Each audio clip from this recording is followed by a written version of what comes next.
ભારતીય જનતા પાર્ટીના ward number 5માં પૂર્વ corporator Vajiben ગોલતરના પતિદેવ અને ભરવાડ સમાજના આગેવાન કવાભાઈ ગોલતરને ભારતીય જનતા પાર્ટીની ચૂંટણીમાં કામગીરી સોંપવામાં આવી છે, ત્યારે સામેની પાર્ટીમાં પણ ભરવાડ સમાજના ઉમેદવારો ઊભા હોય પોતાની ભૂમિકામાં શું રહેશે એ બાબતે આજે મીડિયા સમક્ષ સ્પષ્ટતા કરી હતી કે અમારા ભાજપના ઉમેદવાર સંજયભાઈ ચાવડા વર્ષોથી પ્રજાની વચ્ચે રહેલ છે, પ્રજાના કામ કરેલ છે અને ભરવાડ સમાજના શિક્ષિત લોકો પણ સમજી ગયેલ હોય અમારા ઉમેદવાર જંગી બહુમતીથી જીતશે એવી અમે મહેનત કરશું। અહેવાલ ગિરિરાજસિંહ રાણા। 14 બૂથ છે અમારા અહીંયા વોર્ડ નંબર 5 ના, એ બરોબર છે, પણ જે સ્થાનિક ઉમેદવાર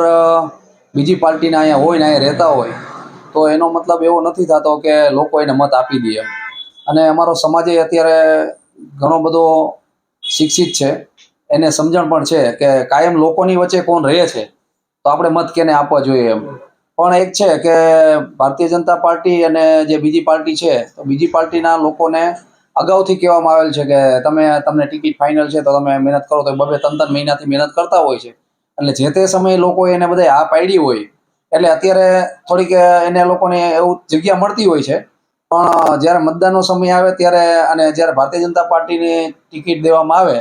જે લોકોને, તો ત્યારે આજે અમારા ભારતીય જનતા પાર્ટીની અંદર સંજયભાઈ ચાવડાને ટિકિટ દેવામાં આવેલ છે, તો એનું વર્ચસ્વ પણ બહુ સારું છે અને એ વર્ષોથી અહીંયા રહે છે, વર્ષોથી લોકોના કામ કરે, વર્ષોથી લોકોની વચ્ચે છે।